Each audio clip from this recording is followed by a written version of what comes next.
नमस्कार श्रोता मित्र, वेद पाठशाला कार्यक्रम की अगली कक्षा में हम आपका स्वागत करते हैं। यह कक्षा संपूर्ण पवित्र शास्त्र के सर्वेक्षण का एक भाग है। अगली काव्यात्मक पुस्तक जो सुलेमान द्वारा लिखी गई है वो सभोपदेशक कहलाता है, जिसका अर्थ है उपदेशक। और सचमुच में सभोपदेशक की पुस्तक एक संदेश है। जब सुलेमान वृद्ध व्यक्ति था तब उसने इस्राएल के जवान लोगों को यह संदेश प्रचार किया था। आप भजन 127 को स्मरण करें, जहां सुलेमान ने कहा था कि यदि घर को यहोवा न बनाए तो बनाने वाले का परिश्रम व्यर्थ होगा।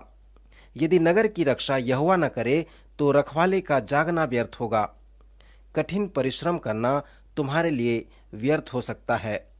निर्माण कार्य करना भी तुम्हारे लिए व्यर्थ हो सकता है। फिर वो कहता है, तुम जो सवेरे उठते और देर करके विश्राम करते और दुख भरी रोटी खाते हो, यह सब तुम्हारे लिए व्यर्थ है। सो भजन 127 में सुलेमान के संदेश का सारांश यही है और वो उसके जीवन का एक टीका है। वह गलत वस्तुओं की चिंता किया करता था। उसने गलत वस्तुओं के लिए कठिन परिश्रम किया और गलत वस्तुओं का निर्माण किया। सो सभोपदेशक की पुस्तक भजन 127 के संदेश को आगे बढ़ाता है और उसे विस्तृत रूप से समझाता है। सभोपदेशक की पुस्तक में सुलेमान इस्राएल के जवानों से कहता है कि मैंने जीवन के अर्थ व उद्देश्य को 3 क्षेत्रों में जानना चाहा। और सर्वप्रथम मैंने जीवन के अर्थ को भौतिक वस्तुओं में देखा। मैंने धनवान होने के लिए अपने आप को इस कार्य के लिए समर्पित कर दिया और मैं संसार के सब लोगों से अधिक धनाढ्य हो गया। जिस प्रकार से सुलेमान धनवान हुआ, किसी ने भी उसके उद्देश्य की खोज नहीं की। परंतु सुलेमान इस्राएल के जवानों से कहता है, यदि तुम सभोपदेशक की पुस्तक द्वारा उसके तर्क को, उसकी युक्ति को मानते हो, तो मैंने जो धन संपत्ति इकट्ठी की थी वो सब व्यर्थ थी। एक दिन मैंने एक मूर्ख व्यक्ति को बाजार में देखा और मैंने अपने आप से प्रश्न पूछा कि उस मूर्ख व्यक्ति का क्या होगा। वह एक दिन मर जाएगा और मेरे साथ क्या होगा? मैं भी एक दिन मर जाऊंगा। परंतु इस संपत्ति को जिसे मैंने संचय किया है उसे कौन खर्च करेगा? शायद उसके जैसे मूर्ख ही उसे खर्च करेंगे। श्रोता, सुलेमान का पुत्र मूर्ख था। उसने कहा कि जो मनुष्य राजा के पीछे आएगा वह क्या करेगा? मैं अपने सारे परिश्रम के प्रतिफल से, जिसे मैंने धरती पर किया था, घृणा की, क्योंकि अवश्य है कि मैं उसका फल उस मनुष्य के लिए छोड़ जाऊं जो मेरे बाद आएगा। यह कौन जानता है कि वह मनुष्य बुद्धिमान होगा या मूर्ख होगा? तो भी धरती पर जितना परिश्रम मैंने किया और उसके लिए युक्ति प्रयोग की, उस सब का वही अधिकारी होगा और यह भी व्यर्थ ही है। सो मनुष्य जो धरती पर मन लगाकर परिश्रम करता है, उससे उसको क्या लाभ होता है? उसके सब दिन तो दुखों से भरे रहते हैं और उसका काम खेत के साथ होता है। रात को भी उसका मन चैन नहीं पाता। यह भी व्यर्थ ही है। सो सुलेमान कहता है कि उसका धनाढ्य होना जीवन का अर्थ व उद्देश्य नहीं है। फिर वो इस्राएल के जवानों से कहता है कि मैं संसार के सब मनुष्यों से अधिक बुद्धिमान भी हो गया और जिस प्रकार मैं धनाढ्य होकर जीवन के उद्देश्य और अर्थ को नहीं जान सका, उसी प्रकार बुद्धिमान होकर भी मैं जीवन के अर्थ व उद्देश्य को नहीं प्राप्त कर सका। फिर वो कहता है कि मैंने अपना मन लगाया कि बुद्धि का भेद लूं और बावलेपन और मूर्खता को भी जांच लूं, पर मुझे जान पड़ा कि यह भी वायु को पकड़ना है, क्योंकि बहुत बुद्धि के साथ बहुत खेद भी होता है और जो अपना ज्ञान बढ़ाता है वह अपना दुख भी बढ़ाता है। सो उसके लिए धनाढ्य होना व बुद्धिमान होना दोनों ही व्यर्थ हैं, क्योंकि वह बुद्धि और ज्ञान और धन के द्वारा जीवन के अर्थ को नहीं समझ सका। श्रोता, क्या आपने किसी सोच विचार करने वाले व्यक्ति की स्थिति को देखा है? सोच विचार करने वाला व्यक्ति कभी भी आनंदित नहीं रहता। ऐसे व्यक्ति हमेशा कठोर, निर्दयी, अप्रसन्न व भयंकर दिखते हैं। यहाँ पर सुलेमान संक्षिप्त में कहता है कि बुद्धि के साथ बहुत खेद भी होता है, और जो अपना ज्ञान बढ़ाता है वो अपना दुख भी बढ़ाता है। सो पीएचडी या डॉक्टर की पढ़ाई करके भी आप आवश्यक रूप से आनंदित नहीं रह सकते। पवित्र शास्त्र का परिचय देते समय मैंने आपसे बताया था कि ज्ञान सद्गुण नहीं है, परंतु उसका प्रयोग ही सद्गुण है। अब मैं इस प्रकार भी कह सकता हूं कि ज्ञान बुद्धि नहीं है, परंतु ज्ञान का उपयोग ही बुद्धि है। सो जीवन के अर्थ व उद्देश्य को समझने के लिए सुलेमान इस निष्कर्ष में पहुंचकर कहता है कि ज्ञान हमें खुशी, आनंद की ओर अगुवाई करता है। फिर वो कहता है कि बुद्धि हमें उदासी की ओर और ज्ञान हमें दुख की ओर अगुवाई करता है।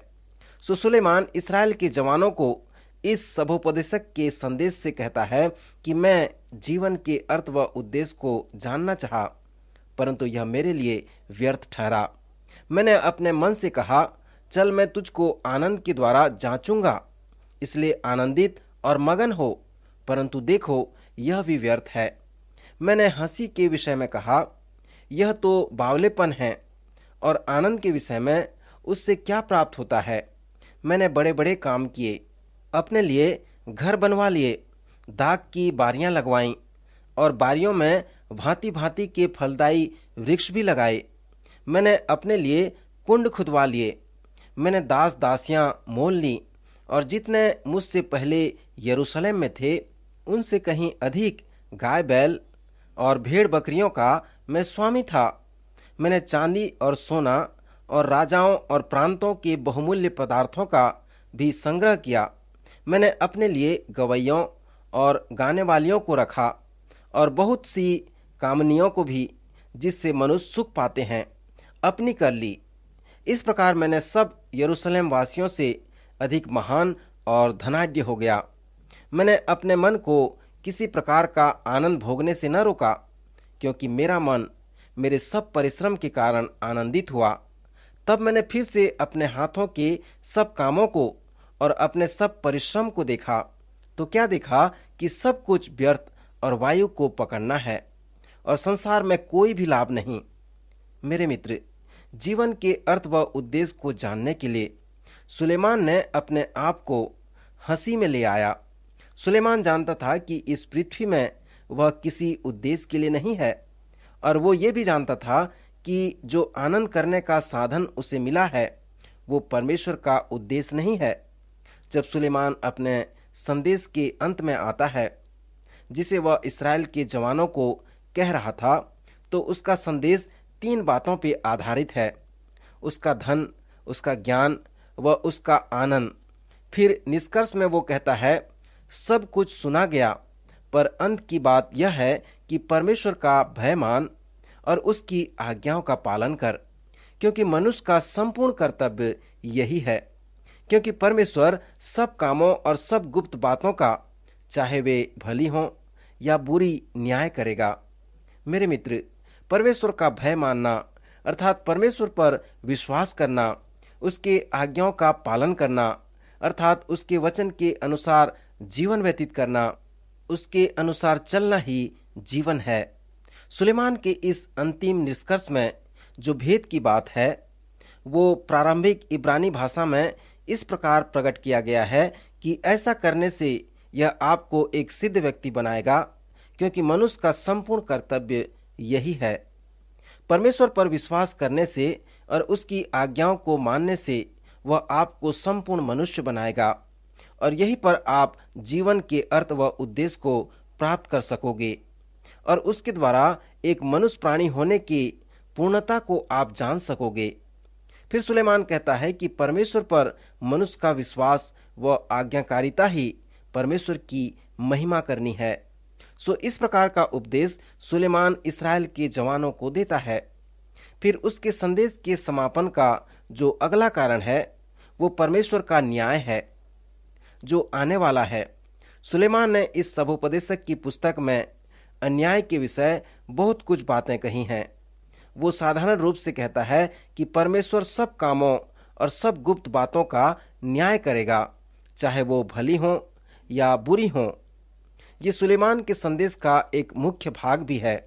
वो कहता है कि जब हम परमेश्वर पर विश्वास करते हैं और उसके वचन पर चलते हैं, उसके आज्ञाओं का पालन करते हैं, तो हम जीवन के अर्थ व उद्देश्य को प्राप्त करते हैं। मित्र, सुलेमान जो इस्राएली जवानों को यहाँ संदेश दे रहा है, उसका सारांश जो है वो यही है। जब सुलेमान उन जवानों को संदेश दे रहा था तो अपने संदेश में और कई अच्छी बातों को बताया। जब आप सभोपदेशक की इस पुस्तक को पढ़ेंगे तो आप दो प्रकार के सत्य को वर्णन करने पाएंगे।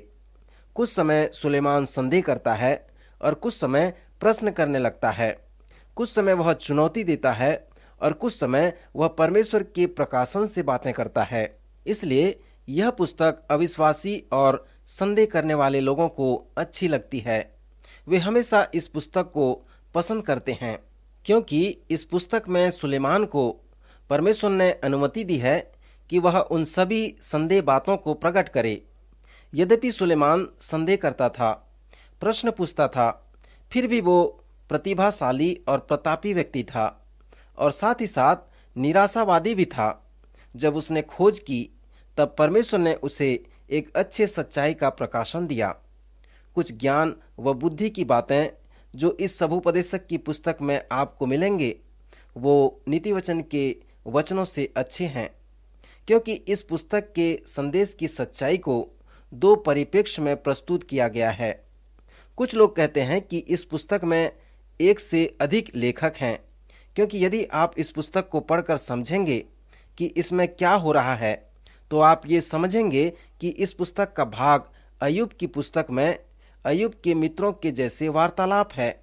जब अय्यूब के मित्रों ने अपना उपदेश देना समाप्त किया, तब परमेश्वर ने उनके कहे गए वचनों को कहा कि उनमें से कुछ बातें सत्य नहीं हैं। मित्र, यद्यपि संपूर्ण पवित्र शास्त्र परमेश्वर की प्रेरणा से रचा गया है, फिर भी उसमें कुछ बातें हैं जो सत्य नहीं हैं। जब पवित्र शास्त्र शैतान के विषय में उद्धृत करता है, तो शैतान जो कहता है वो सत्य नहीं है। इस प्रकार अनेक प्रेरित विषय हैं, परंतु उनमें से कुछ सत्य नहीं हैं। सो हम देखते हैं कि जब सुलेमान ने जीवन के अर्थ व उद्देश्य का पता लगाया, तब उसे पता चला। इस प्रकार सुलेमान के खोज के द्वारा संपूर्ण पवित्र शास्त्र के कुछ सच्चाइयों को हम जान सकते हैं। मित्र, अब मैं चाहता हूं कि इस पुस्तक से कुछ गंभीर कथनों का प्रकाशन आपके सामने में रखूं। 3 अध्याय में एक सुंदर स्थल है जहां पर इस प्रकार लिखा है, हर एक बात का एक अवसर और प्रत्येक काम का जो आकाश के नीचे होता है एक समय है। जन्म का समय है और मरने का भी समय है, बोने का भी समय है और बोए हुए को उखाड़ने का भी समय है, घात करने का भी समय है और चंगा करने का भी समय है। श्रोता, यह बहुत सुंदर लेखांश है जो बताता है कि हर एक बात के लिए परमेश्वर के पास समय है। यह लेखांश भजन 1 से कुछ मिलता जुलता है, अर्थात वह अपनी ऋतु में फलता है या किसी व्यक्ति के जीवन में परमेश्वर का कार्य परमेश्वर के समय में होता है। सभोपदेशक के 3 अध्याय में बताया गया है कि यह एक तरफा नहीं है, परंतु दोनों तरफ है, अर्थात यदि जन्म होता है तो मरने का भी समय होता है। श्रोता, मैं सोचता हूं कि सुलेमान यही बात इस 3 अध्याय के 1 से 8 पद में कहता है। फिर 3 अध्याय के 10 और 11 पद में सुलेमान लिखता है, मैंने उस दुख भरे काम को देखा जो परमेश्वर ने मनुष्य के लिए ठहराया है कि वे उसमें लगे रहें। उसने सब कुछ ऐसा बनाया कि अपने अपने समय पर वे सुंदर होते हैं। फिर उसने मनुष्यों के मन में अनादि अनंत काल का ज्ञान उत्पन्न किया है। तो भी जो काम परमेश्वर ने किया है वह आदि से अंत तक मनुष्य बूझ नहीं सकता। सुलेमान यहाँ पर जिस कथन को बताना चाहता है कि परमेश्वर मनुष्य के मन में अनादि अनंत काल का ज्ञान उत्पन्न किया है। मित्र, यह एक सुंदर विचार है। इसलिए मनुष्य आज अय्यूब की तरह प्रश्न पूछता है कि क्या यदि मनुष्य मर जाएगा तो क्या वह फिर जीवित हो सकता है। सुलेमान जैसे यहाँ पर लिखता है तो थोड़ा कटु स्वभाव से लिखता है। वो कहता है, फिर मैंने धरती पर यह भी बात व्यर्थ देखी, कोई अकेला रहता और उसका कोई नहीं है, न उसका बेटा है, न भाई है, तो भी उसके परिश्रम का अंत नहीं होता। न उसकी आंखें धन से संतुष्ट होती हैं, और न वह कहता है मैं किसके लिए परिश्रम करता हूं और अपने जीवन को सुख रहित रखता हूं। यह भी व्यर्थ है, निरा दुख भरा काम है। श्रोता, यह एक रोचक अवलोकन है। उत्पत्ति के 3 अध्याय में जब परमेश्वर मनुष्य के पास गया और उससे पूछा, तू कहाँ है? मनुष्य ने कहा, मैं छुप गया हूं। मित्र, जब हम उत्पत्ति का सर्वेक्षण कर रहे थे तब हमने बताया था कि मनुष्य का स्वभाव ही ऐसा है। वह विभिन्न तरह से अपने आप को छिपाना चाहता है। मनुष्य अधिक खाता है, अधिक खेलता है, अधिक सोता है और अधिक कार्य भी करता है, और अधिक परिश्रम करने के बाद वह परमेश्वर से छुपाता है। मैं सोचता हूं कि इस लेखांश में सुलेमान यही बताना चाहता है। जैसे हम इस पुस्तक के सर्वेक्षण में आगे बढ़ते हैं, तो मैं उन कथनों के विषय में बताना चाहता हूं जिसमें सुलेमान ने अपना प्रेरित करने वाले बुद्धि के विषय में हमसे बातें किया है, जैसे उसने नीति वचन में भी किया था। फिर 4 अध्याय में सुलेमान विवाह की सुंदर आत्मिक बातों को हमें बताता है। वो इस प्रकार कहता है, 1 से 2 अच्छे हैं, क्योंकि उनके परिश्रम का फल अच्छा मिलता है। क्योंकि यदि उनमें से एक गिरे तो दूसरा उसको उठाएगा, परंतु हाय उस पर जो अकेला होकर गिरे और उसका कोई उठाने वाला न हो। फिर यदि 2 जन एक संग सोएं तो वे गर्म रहेंगे, परंतु कोई अकेला क्यों कर गर्म हो सकता है? यदि कोई अकेले पर प्रबल हो तो हो, परंतु 2 उसका सामना कर सकेंगे। जो डोरी 3 तागे से बटी हो वह जल्दी नहीं टूटती। श्रोता, यहाँ पर सुलेमान विवाह की रूपक बातों को इन शब्दों से वर्णन करता है कि जो डोरी 3 तागे से बटी हो वह जल्दी नहीं टूटती। जो भवन निर्माण करने वाले निर्माता हैं, वे लोग आपको बताएंगे कि जो रस्सा या जो 3 तागे वाला लड़ी है, जो डोरी है, वो जल्दी नहीं टूटती, क्योंकि वो मजबूत होती है। यहाँ पर स्पष्ट है कि सुलेमान विवाह के संबंध के विषय में कह रहा है, क्योंकि जब परमेश्वर विवाह के संबंध को बताता है तो वह उसे बहुत अच्छा व मजबूत बनाता है। वह पुरुष व स्त्री को आत्मा में एक कर देता है। सो 3 तागे में जो पहला तागा है या पहली लड़ी है वो आत्मिक है।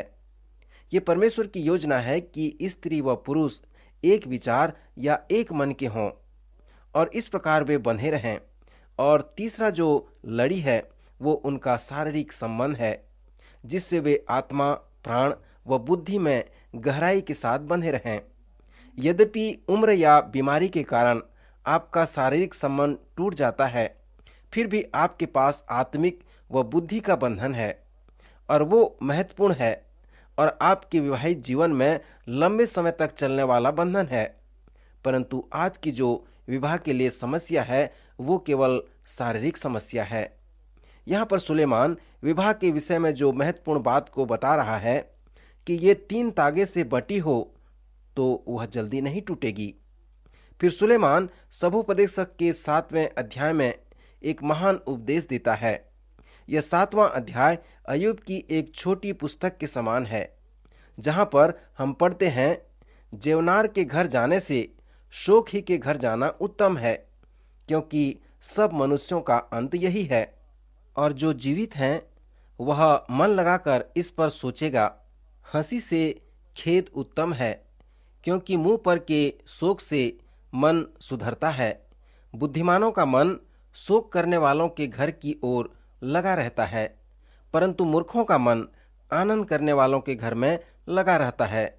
सुख के दिन सुख मान और दुख के दिन सोच, क्योंकि परमेश्वर ने दोनों को एक ही संग रखा है, जिससे मनुष्य अपने बाद होने वाली किसी बात को न बुझ सके। श्रोता, इस स्थल में सुलेमान हमसे कुछ ऐसी बात बताना चाहता है जिसे पास्टर निकटता से जानते हैं। ऐसे एक समय होता है जब पास्टर अपने झुंड को सावधान कर देते हैं। जब किसी की मौत होती है और उसे दफनाने से पहले जब पास्टर लोगों को एक संदेश देता है तो लोग उसे ध्यान से सुनते हैं। वे ऐसे समय में अनंत राज्य के विषय में सुनते हैं और सोचते हैं कि जीवन का महत्वपूर्ण भाग यही है। वे जानते हैं कि एक दिन मृत्यु प्रत्येक के पास आएगी, परंतु कब, कहां और कैसे आएगी इसे कोई नहीं जानता। सो दुख और सुख को परमेश्वर ने एक साथ रखा है ताकि मनुष्य इसके विषय में सोचे और विचार करे। इसलिए सुलेमान के द्वारा परमेश्वर कहता है कि जेवनार के घर जाने से शोखी के घर जाना उत्तम है, अर्थात जेवनार के घर जाने से अधिक आपके लिए किसी के मौत के सभा में जाना अधिक आत्मिक सिद्ध हो सकता है। इसलिए बुद्धिमान मनुष्य मृत्यु के विषय अधिक सोच विचार करे, क्योंकि सब मनुष्यों का अंत यही है। फिर इस अध्याय में हमारे लिए एक और अच्छा परामर्श या सलाह है। अपने मन में उतावली से क्रोधित न हो, क्योंकि क्रोध मूर्खों ही के हृदय में रहता है। यह न कहना कि बीते दिन इनसे क्यों उत्तम थे, क्योंकि यह तू बुद्धिमानी से नहीं पूछता। बुद्धि बपौती के साथ अच्छी होती है, वरन जीवित रहने वालों के लिए लाभकारी होती है, क्योंकि बुद्धि की आड़ रुपये की आड़ का काम देता है, परंतु ज्ञान की श्रेष्ठता यह है कि बुद्धि से उसके रखवालों के प्राण की रक्षा होती है। फिलिपियों की पत्री के 3 अध्याय में पौलुस प्रेरित कहता है कि पीछे जो बातें हैं उन सब बातों को भूल जाओ। सो इससे आज हम यही सीखते हैं कि हमारे पीछे जो बातें हैं हम उन्हें भूल जाएं। फिर सुलेमान इसी 7वें अध्याय में कहता है, अपने को अधिक धर्मी न बना और न अपने को अधिक बुद्धिमान बना। यहाँ पर ये आत्मिक लोगों के लिए कोई सलाह तो नहीं है, परंतु मैं सोचता हूँ कि सुलेमान हमें चेतावनी देता है कि फरीसियों के जैसे न बनो। यदि आप सोचेंगे कि मैं धर्मी हूँ तो आप दूसरों को नीचा दिखाना चाहेंगे। मित्र, सुलेमान नहीं चाहता कि हम उस फरीसियों के समान हों जिसने कहा, हे परमेश्वर, मैं तेरा धन्यवाद करता हूँ कि मैं दूसरे लोगों के जैसा नहीं हूँ। सो यहाँ पर सुलेमान के कहने का तात्पर्य यह है कि अपने आप को अधिक धर्मी न जता, क्योंकि पृथ्वी पर कोई ऐसा धर्मी मनुष्य नहीं है जो भलाई ही करे और जिसने पाप न किया हो। फिर 9वें अध्याय में सुलेमान कहता है कि मैंने धरती पर देखा कि न तो दौड़ में वेग दौड़ने वाले और न युद्ध में सूरवीर जीतते, न बुद्धिमान लोग रोटी पाते, न समझ वाले धन और न प्रवीणों पर अनुग्रह होता है। वे सब समय और संयोग के वश में हैं। श्रोता मित्र, मैं तो किसी संयोग वाली बात पर विश्वास नहीं करता, परंतु यह परमेश्वर की आशीष है जो वह लोगों को देता है। यहाँ पर सुलेमान परमेश्वर के महान अनुग्रह के विषय में बताता है, जिसके द्वारा मनुष्य को आशीष मिलती है। फिर इसी 9वें अध्याय में वो कहता है कि एक छोटा सा नगर बुद्धिमान की सलाह से बचा लिया गया। एक छोटा सा नगर था जिसमें थोड़े ही लोग थे और किसी बड़े राजा ने उस पर चढ़ाई करके उसे घेर लिया, परंतु उस नगर में एक बुद्धिमान पुरुष पाया गया और उसने उस नगर को अपनी बुद्धि के द्वारा बचा लिया। फिर 10वें अध्याय में सुलेमान लिखता है, यदि कुल्हाड़ा थोथा हो और मनुष्य उसकी धार को पैनी न करे तो अधिक बल लगाना पड़ेगा, परंतु सफल होने के लिए बुद्धि से लाभ होता है। कुछ लोगों का जीवन थोथा कुल्हाड़े के समान होता है। हम प्रार्थना द्वारा अपने जीवन के थोथे कुल्हाड़े को तेज व सफल बना सकते हैं। फिर वह 10वें अध्याय के 20वें पद में कहता है, राजा को मन में भी शाप न देना, न धनवान को अपनी शयन की कोठरी में साप देना, क्योंकि कोई आकाश का पक्षी तेरे वाणी को ले जाएगा और कोई उड़ने वाला जंतु उस बात को प्रकट कर देगा। फिर वह 9वें पद में आगे कहता है, हे जवान, अपनी जवानी में आनंद कर और अपनी जवानी के दिनों में मगन रह, अपनी मनमानी कर और अपनी आंखों की दृष्टि के अनुसार चल, परंतु यह जान रख कि इन सब बातों के विषय में परमेश्वर तेरा न्याय करेगा। फिर वो कहता है, अपनी जवानी के दिनों में अपने सिरजनहार को स्मरण रख, इससे पहले कि विपत्ति के दिन आए। प्रभु इन वचनों द्वारा आपको आशीष दे, आपकी सहायता करे।